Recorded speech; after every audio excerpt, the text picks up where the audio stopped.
Keluarga Ridho Darmawan, remaja berusia 15 tahun yang ditemukan mengambang di Kali Bekasi pada Minggu 22 September lalu, mendatangi lokasi penemuan jasad pada Minggu siang ini. Mereka berada di belakang Masjid Al-Ikhlas, Perumahan Pondok Gede Permai Jati Asih, Kota Bekasi. Keluarga yang terdiri dari ibu, kakak, paman, serta kuasa hukum almarhum ini melakukan doa bersama di pinggiran kali dan menaburkan bunga. Paman korban Jailani menyatakan bahwa kegiatan tabur bunga ini merupakan simbol perlawanan terhadap kegiatan tim perintis presisi dalam melakukan patroli hingga berujung pada penemuan 7 jasad di Kali Bekasi. Kita acara tabur bunga mengingat tepat 7 harinya penemuan jenazah almarhum Ridho bersama jenazah yang lainnya, dan ini saya anggap sebagai simbol perlawanan terhadap kegiatan tim perintis presisi Polres Metro Bekasi dalam melakukan langkah-langkah upaya pembubaran, dalam bahasa mereka itu tawuran. Dan untuk kedepannya saya berharap kejadian semacam ini tidak terulang lagi, dan ini cukup yang terakhir, cukup 7 nyawa yang menjadi korban dari kegiatan patroli tim perintis Polres Metro Bekasi. Nah, dari informasi teman korban yang selamat, kronologisnya seperti apa sih? Emang ada tindakan represif dari petugas atau seperti apa? Kalau itu nanti bisa disampaikan ke lawyer aja ya. Bang, Kompolnas kan bilang kalau misalkan ini udah diteliti dan sudah tidak ada kesalahan prosedur dari tim patroli. Ini anggapan dari keluarga seperti apa, Bang? Ya itu kan baru bahasa sepihak mereka gitu kan. Nggak masalah, tapi kita tetap mendorong seperti apa sih gitu kan. Kan belum disampaikan ke pihak korban gitu. Baru sebatas pendapat mereka. Kita juga kan mempunyai pendapat tersendiri gitu kan. Makanya kita pertanyakan apakah sudah sesuai SOP-nya atau belum. Kalau sudah, mana? Seperti apa? Kan nggak pernah disampaikan sampai sekarang. Dan Kasat Reskrim pun sampai sekarang mengatakan masih dalam proses penyelidikan terus. Gitu. Oke, kita tunggu sampai kapanpun kita tunggu, dan saya minta kasus ini harus dituntaskan, jangan ditunda-tunda, harus bersih. Karena kalau berbicara hukum itu harus clean, selesai, bersih, jangan abstrak atau samar-samar. Langkah ke depan apa, Pak? Untuk 9 anggota itu, Bang. Kalau memang diketemukan ada langkah-langkah pidana, ya kita gugat. Tentunya nanti urusan dengan kuasa hukum saya. Sementara itu, kuasa hukum keluarga mengungkapkan bahwa mereka masih mencari fakta-fakta apakah kematian Ridho wajar atau tidak. Pihaknya telah meminta keterangan dari teman-teman Ridho yang saat itu berhasil selamat.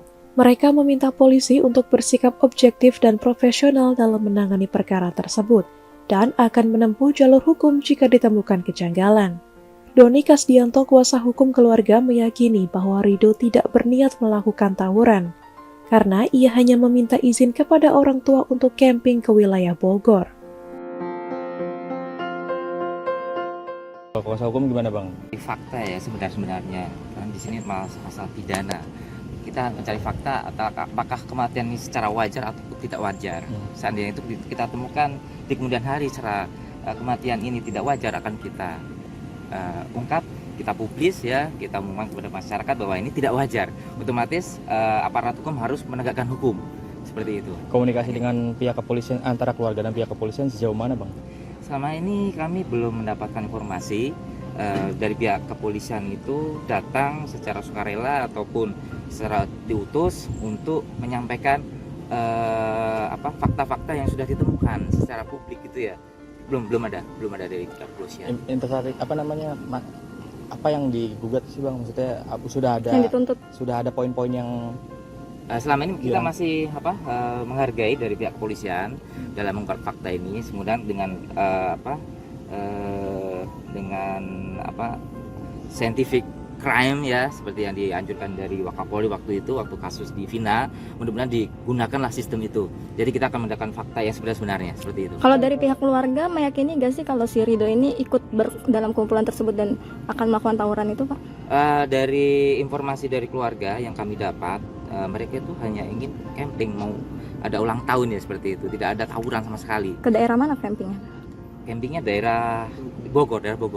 Nah, biasalah anak muda mau suka merayakan ulang tahun atau mau merayakan weekend, kan mereka mesti bergerombol lah seperti itu. Itu hal yang wajar. Cuman di sini polisi harus objektif, di mana apakah ditemukan di situ tanda-tanda mereka akan tawuran atau tidak di situ. Jadi polisi harus profesional dalam menangani perkara ini. Bang, kalau abang kan dari pihak keluarga melihat ada kejanggalan, bisa dijabarin kejanggalannya gimana bang? Kejanggalannya yaitu ini, dari informasi yang selamat ya, karena otomatis kan kami dari otopsi keluarga kan tidak di TKP ya waktu itu. Informasi dari yang selamat itu memang tidak ada yang namanya tawuran, makanya itu menjadi suatu kejanggalan buat kami. Tidak ada tawuran, kenapa kok mereka bisa lari berhamburan? Ada apa di situ? TKP di situ. Apakah ada prosedur dari petugas kepolisian yang ugal-ugalan dalam membubarkan sebuah massa atau bagaimana seperti itu? Kurang lebih seperti itu. Ridho merupakan warga Tambun, Kabupaten Bekasi. Jenazahnya telah berhasil diidentifikasi dan dimakamkan oleh pihak keluarga pada Jumat pagi kemarin.